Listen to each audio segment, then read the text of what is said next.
آگے آقا ارشاد فرماتے ہیں وَرُفِعَتْ لَهُ عَشْرُ دَرَجَاتٍ، اور اللہ تبارک و تعالی اس بندے مومن کے 10 درجات کو بھی بلند کرے۔ سبحان اللہ سبحان اللہ۔ ایک بار درود پڑھنے کی، اور ابھی سلمان بھائی نے بتایا تھا کہ آج یہ جمعرات اور یہ بڑا بابرکت دن ہے۔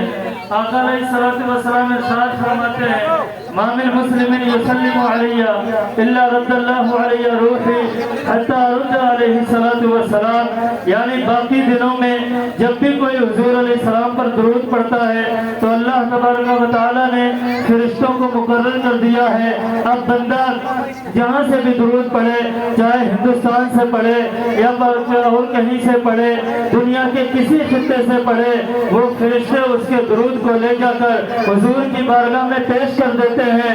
لیکن یہ ایک ایسا بابرکت دن ہے، آقا ارشاد فرماتے ہیں ما من مسلم یسلم علی الا رد اللہ علی روحی حتی رد علیہ السلام، جب بندہ مومن جمعرات کے علاوہ میں مجھ پر درود پڑھتا ہے تو وہ فرشتے میری بارگاہ میں پہنچاتے ہیں، اور جب وہ جمعرات کے دن درود پڑھتا ہے تو میں خود اس کے درود و سلام کا جواب۔ سبحان اللہ سبحان اللہ۔ آپ اندازہ لگائیے جمعرات کا، اس لیے کثرت کے ساتھ محبت کے ساتھ پڑھے اللہم صلی علی سیدنا محمد معدن الجود والکرم وآلہ وبارک وسلم صلاۃ و سلام علیکہ یا رسول اللہ صلی اللہ علیہ وسلم۔ آپ حضرات حضور کے میلاد میں آئے ہیں، آپ تمامی حضرات کو خوش آمدید۔ یقیناً یہ ایک ایسا سعادت مند موقع ہے، یہ اس رسول کی مناسبت کی سے محفل ہے جس رسول کو اللہ تبارک و تعالی نے ہمارے اور آپ کے درمیان ایسے وقت میں عطا فرمایا جبکہ انسانیت سسک رہی تھی، انسانیت بلک رہی تھی، کیونکہ حضرت عیسیٰ علیہ السلام سے لے کر ہمارے نبی تک پورے 500 برس کا زمانہ گزرا ہے۔ حضرت عیسیٰ علیہ السلام تک تو نبی آتے رہے، رسول تشریف لاتے رہے، لیکن حضرت عیسیٰ کے بعد سے حضور علیہ السلام تک پورے 500 برس کا زمانہ ایسا گزرا جس کو زمانے فترت کہا جاتا ہے۔ اس زمانے میں لوگ اپنی اخلاقی اور دینی ساری تربیت بھول چکے تھے، لوگ اخلاق کے اعتبار سے اتنا گر چکے تھے کہ معاذ اللہ جس ماں نے انہیں پیدا کیا تھا 9 مہینے اپنے پیٹ کے اندر رکھا تھا، لوگ اسی ماں کے ساتھ زنا کیا کرتے تھے، لوگ اسی ماں کے سینے پر بیٹھ کر اس کی عزت کو تار تار کیا کرتے تھے۔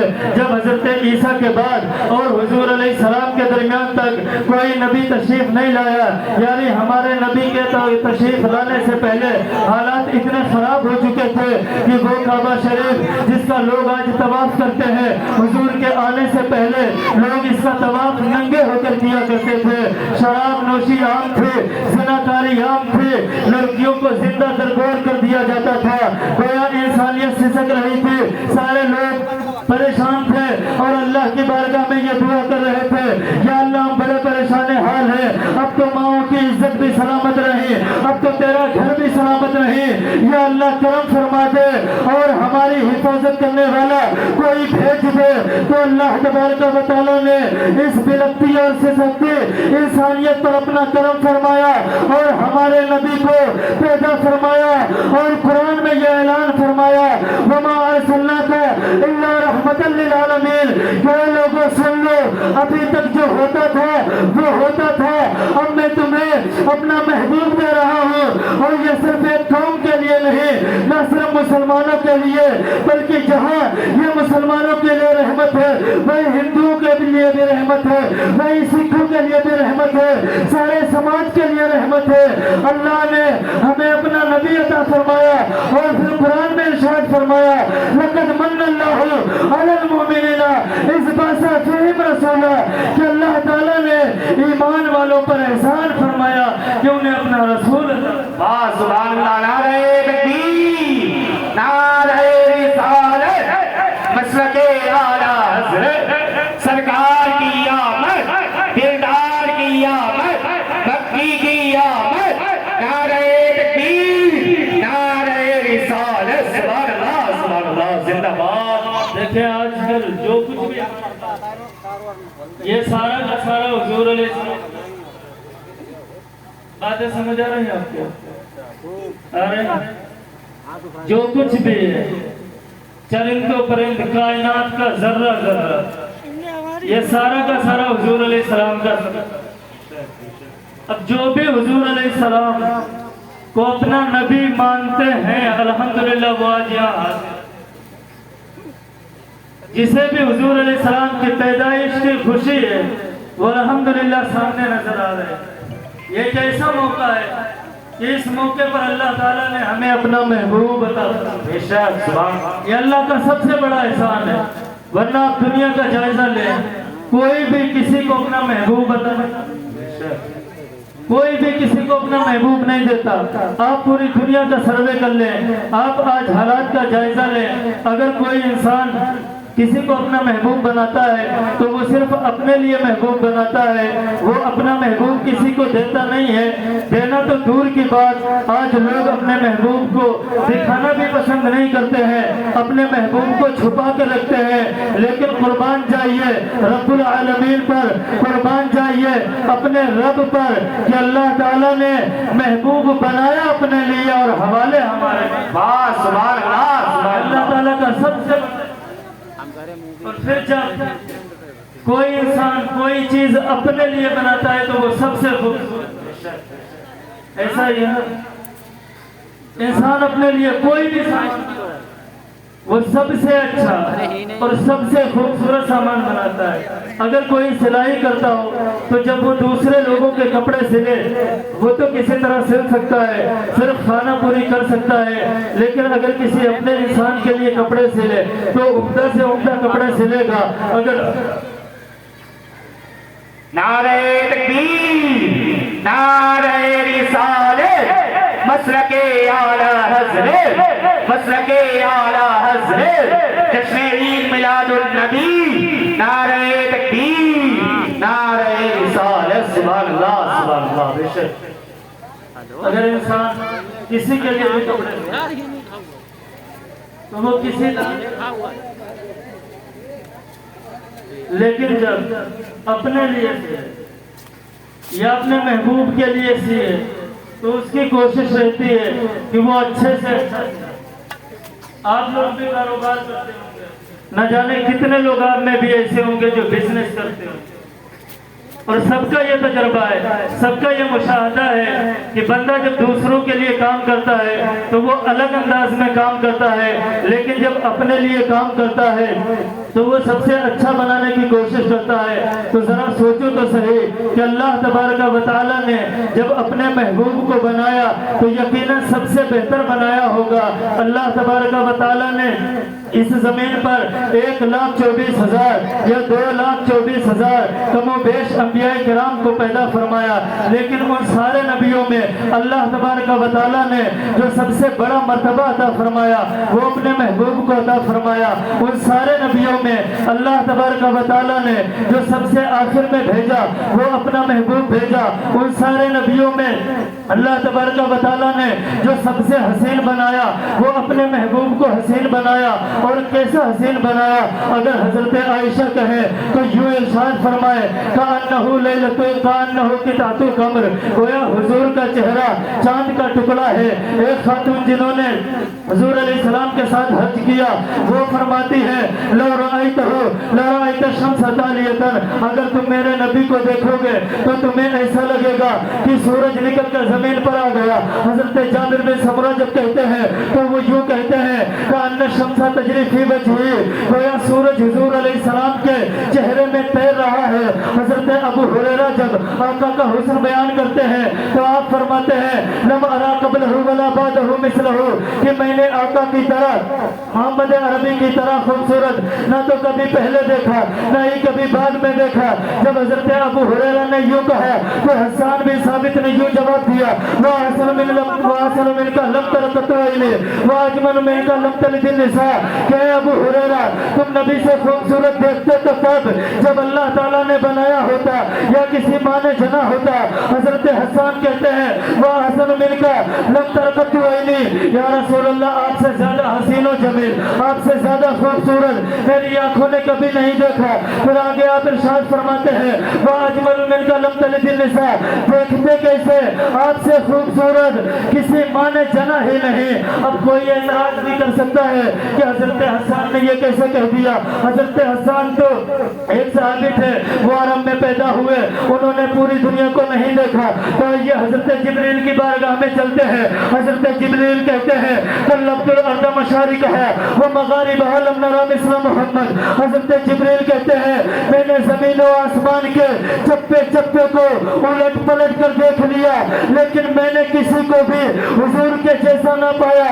جس نے بھی حضور کا زمانہ پایا یا حضور کے بارے میں سنا، سب نے الگ الگ انداز میں تعریف کی۔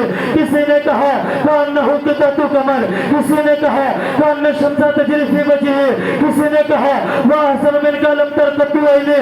لیکن قربان جاؤ بریلی کی احمد رضا پر، جب احمد رضا نے 1400 سال کے بعد آقا کے حسن کو پڑھا، آقا کی خوبصورتی کو پڑھا، تو کوئی نئی بات نہیں کی، بلکہ جو صحابہ نے کہا، جو ائمہ مجتہدین نے کہا، وہی احمد رضا یوں بیان کرتے ہیں لم یات نظیر کا فی نظر نصرت نشن پیدا جانا، جگر آج کو تاج تیرے سر سے ہوئے اور تجھ کو شہید ہو سر نعرہ تکبیر، نعرہ رسالت، مسلک اعلیٰ حضرت، سرکار کی آمد، دلدار کی آمد، نعرہ تکبیر، نعرہ رسالت، سبحان اللہ سبحان اللہ۔ یہ شعر آپ سمجھے نہیں ہوں گے، اور یہ سمجھنا اتنا آسان بھی نہیں ہے، کیونکہ یہ اعلیٰ حضرت کا ہے، اور اسے سمجھنے کے لیے کم سے کم انسان کا حضرت ہونا چاہیے۔ یہ ایرے گیرے کا شعر ہے۔ اب دیکھیں احمد رضا کو اور حدیثوں کو، میں نے یہاں پر 4-5 تقریباً حدیثیں بیان کی۔ حضرت عائشہ نے حضور کو دیکھا، کہا کأنہ قطعۃ قمر، حضور کا چہرہ ایک چاند کا ٹکڑا۔ ایک صحابیہ نے دیکھا، ایک صحابیہ نے حضور کو دیکھا، انہوں نے کہا لو رأیتہ لرأیت الشمس طالعہ، اگر تم میرے نبی کو دیکھو گے تو تمہیں ایسا لگے گا گویا سورج زمین پر اترا ہے۔ حضرت ابو ہریرہ نے کہا لا مرا قبلہ ولا بعدہ مثلہ، کہ حضور کی طرح نہ میں نے پہلے کسی کو دیکھا نہ ہی میں نے بعد میں۔ اسی کی ترجمانی کرتے ہوئے اعلیٰ حضرت فرماتے ہیں لم یاتی نظیرک فی نظر۔ یہاں پر قابل غور بات نظر، جو اہل علم ہے یا جو اپنے آپ کو بڑے سے بڑا علامہ فہامہ سمجھتے ہیں، وہ اس بات پر غور کریں کہ یہاں پر امام احمد رضا نے ایک بڑی اہم بات کی۔ آپ فرماتے ہیں لم یاتی نظیرک فی نظر نظر نظر، یہ تنوین ہے، اور تنوین یہ برائے تنکیر ہوتی ہے، گویا کہ اس میں عمومیت ہوتی ہے۔ امام احمد رضا کہہ رہے ہیں لم یاتی نظیرک فی نظر، یا رسول اللہ آپ کی طرح کبھی بھی کسی بھی نظر نے کبھی دیکھا ہی نہیں، اور آخر دیکھتی بھی کیسے مثل تو نشد پیدا جانا، یا رسول اللہ آپ کی طرح کوئی پیدا ہی نہیں۔ سبحان اللہ سبحان اللہ، یہ میرے نبی کا حضور کی طرح کوئی پیدا ہی نہیں ہوا۔ آگے آپ فرماتے ہیں جگ راج کو تاج تورے سر۔ آج ہم یہ کہتے ہیں کہ حضور علیہ السلام بادشاہ، تو شرک کے فتوے لگ جاتے ہیں، بدعت کے فتوے لگ جاتے ہیں کہ یہ تو بدعت، یہ تو شرک ہے، اس کا کہیں ثبوت ہے۔ آپ فرماتے ہیں جگ راج کو تاج تورے سر۔ جگ کہتے ہیں دنیا، راج کہتے ہیں حکومت۔ آپ فرماتے ہیں جگ راج یعنی پوری دنیا کی حکومت کا تاج یا رسول اللہ آپ کے صرف اتنا ہی نہیں، آپ فرماتے ہیں یا رسول اللہ جہاں پوری دنیا کی حکومت کا تاج آپ کے سر ہے، ہم یہ تو مانتے ہی ہیں، ہم صرف یہ نہیں مانتے کہ صرف اس جہاں کا تاج آپ کے سر ہے، ہم تو یہ کہتے ہیں کہ آپ اس جہاں کے بھی بادشاہ اور اس جہاں کے۔ سبحان اللہ سبحان اللہ۔ یقیناً یہ ہمارا عقیدہ، یہ کوئی نئی چیز نہیں، یہ کوئی بدعت نہیں۔ آج ہم یہ جلسہ کر رہے ہیں، اب کہنے والے یہ بھی کہہ سکتے ہیں کہ بریلویوں نے حضور کی شان کو بڑھا دیا، معاذ اللہ اللہ کے برابر کر دیا۔ ایسے بھی بڑی بچے میموریاں ہوں گی جنہیں اردو پڑھنا لکھنا بھی ڈھنگ سے نہیں آتا، وہ بھی کل مفتی بنے پھریں گے کہ طرح طرح سے باتیں کر دی۔ تم نے نبی کی شان کو بڑھا دیا، بڑھا کے کہاں سے کہاں پہنچا دیا۔ ابے صاحب تمہیں پتہ ہی نبی ہے، نبی کسی عام انسان کا نام نہیں، ہمارے نبی وہ نبی ہیں جنہوں نے مسجد اقصی کے اندر صرف ایک نبی کو نہیں بلکہ سارے نبیوں کو سبحان اللہ سبحان اللہ۔ ہمارے نبی وہ نبی ہیں جس میں صرف امت میں نہیں نبیوں نے اور رسولوں نے شامل ہونے سبحان اللہ سبحان۔ نبی کا مقام کیا ہے، نبی کا چرچا کیا ہے۔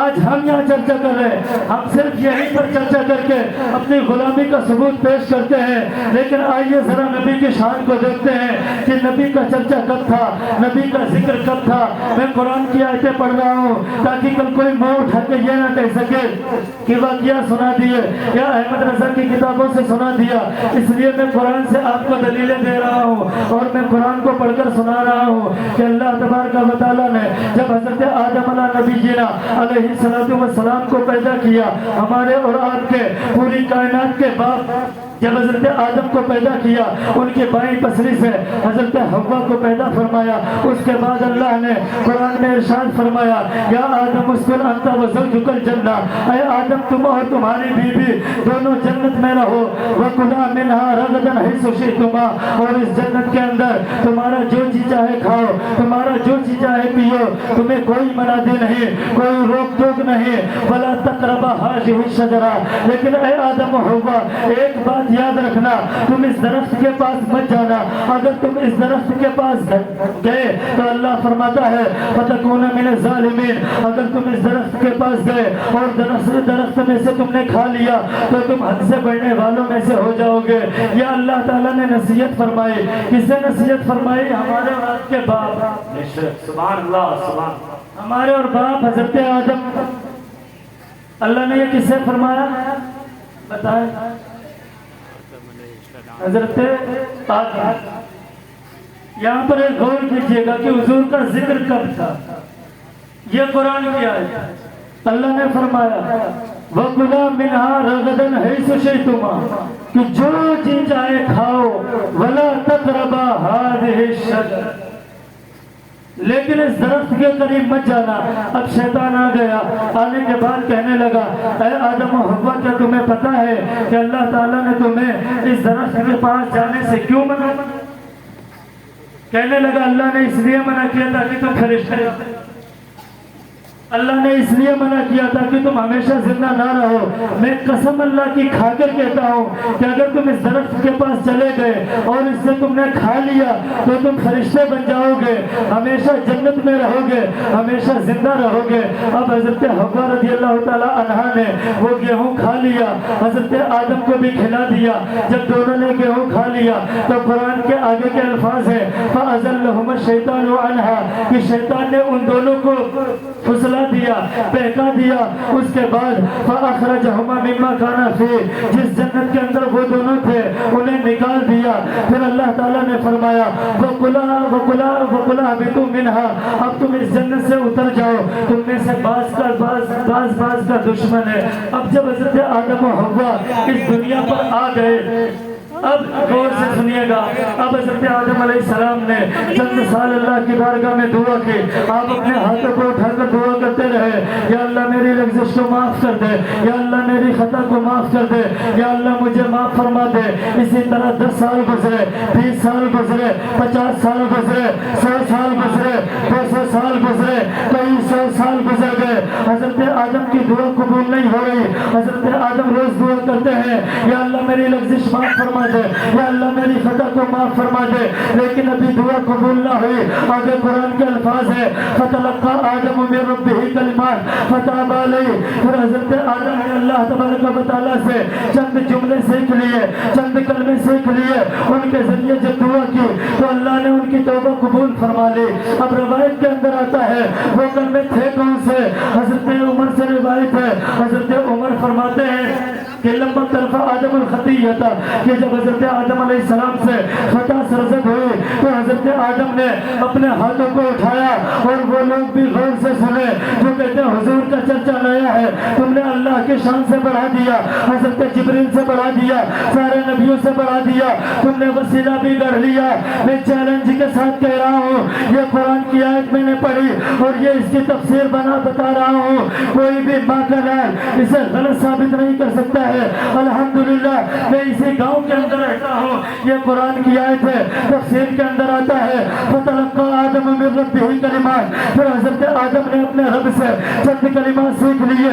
ایک روایت کے اندر آتا ہے وہ کلمات کون سے تھے، تو وہ کلمات یہ تھے، حضرت آدم نے ہاتھوں کو اٹھایا، اٹھانے کے بعد عرض کی اللہم انی اسألک بحق محمد، یا اللہ آج میں تیری بارگاہ میں محمد کے وسیلے سے دعا کر رہا ہوں، یا اللہ میری دعا قبول فرما لے، یا اللہ میری لغزش کو معاف فرما دے۔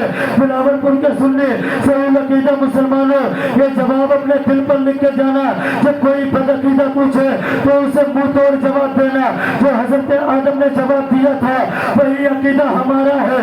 جب حضرت آدم نے دعا کی اللہم انی اسألک بحق محمد، یا اللہ مجھے محمد کے وسیلے سے معاف فرما دے، تو اللہ تبارک و تعالیٰ نے ارشاد فرمایا یا آدم کیف عرفت محمدا، یا آدم محمد کو کیسے پہچانا، ولم اخلقہ، حالانکہ ابھی میں نے محمد کو پیدا کیا۔ نعرہ تکبیر، نعرہ رسالت، مسلک اعلی حضرت، مسلک اعلی حضرت حضرت علامہ مولانا یونس صاحب قبلہ، حضرت علامہ مولانا یونس صاحب قبلہ، نعرہ تکبیر، نعرہ رسالت۔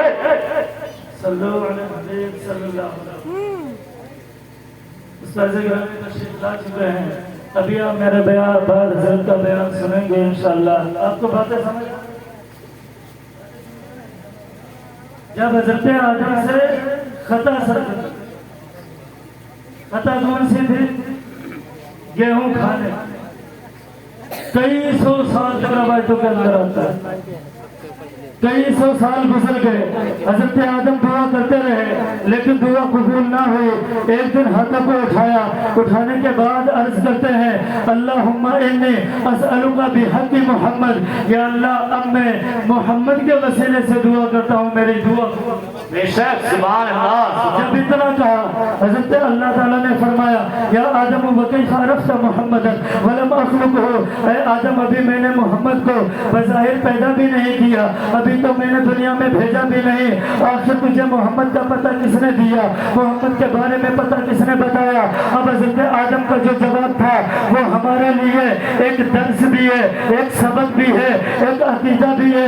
حضرت آدم نے جواب دیا یا ربی لما خلقتنی بیدک ونفخت فی من روحک فرفعت رأسی ورأیت علی قوائم العرش مکتوبا لا الہ الا اللہ محمد رسول اللہ فعلمت انک لم تزد فی اسمک اللہ حب الخلق الیک۔ حضرت آدم جواب دیتے ہیں یا اللہ جب تو نے مجھے اپنے دست قدرت سے پیدا کیا، میرے اندر اپنے روح پھونکی تو میں نے سر کو اٹھایا اور عرش کے ٹھنڈوں پر لکھا دیکھا لا الہ الا اللہ محمد رسول اللہ فعلمت انک لم تزد فی اسمک اللہ حب الخلق الیک، تو میں نے جان لیا کہ تو نے اپنے نام کے ساتھ اسی کو ملایا ہوگا جسے سب سے زیادہ محبوب سمجھا ہوگا۔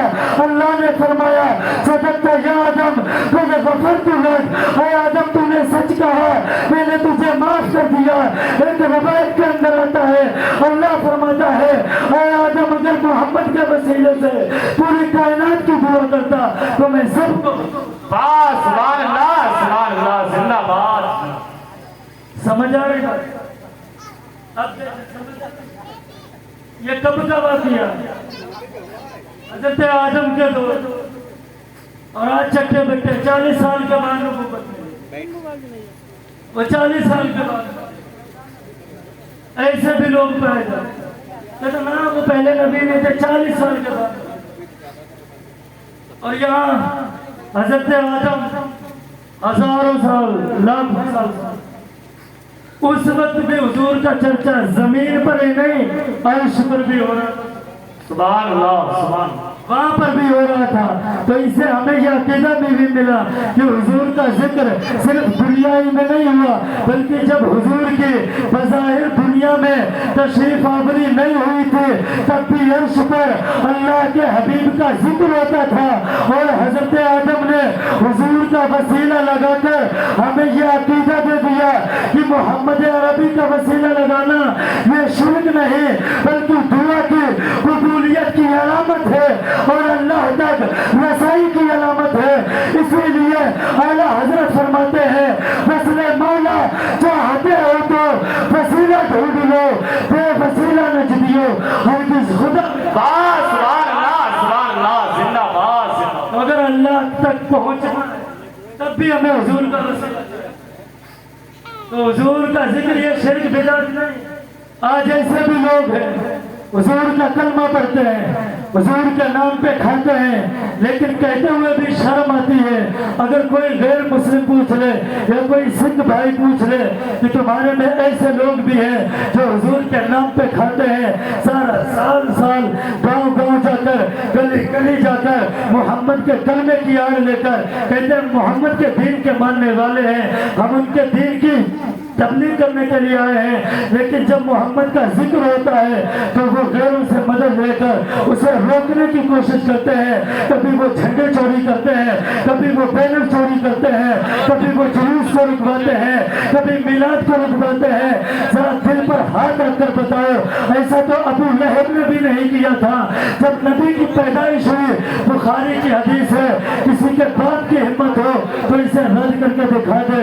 بخاری کی حدیث ہے عن ابی قتادہ الانصاری رضی اللہ تعالیٰ عنہ ان رسول اللہ صلی اللہ تعالیٰ علیہ وسلم سئل عن صوم الاثنین، کہ حضور علیہ السلام سے پیر شریف کے روزے کے بارے میں پوچھا گیا کہ یا رسول اللہ آپ ہر سوموار کا روزہ کیوں رکھتے ہیں، آپ ہر پیر کا روزہ کیوں رکھتے ہیں، آخر اس کی وجہ کیا ہے؟ وہ ذرا کان کھول کر سنیں جو یہ کہتے ہیں کیا نبی نے میلاد منایا، کیا صحابہ نے میلاد منایا؟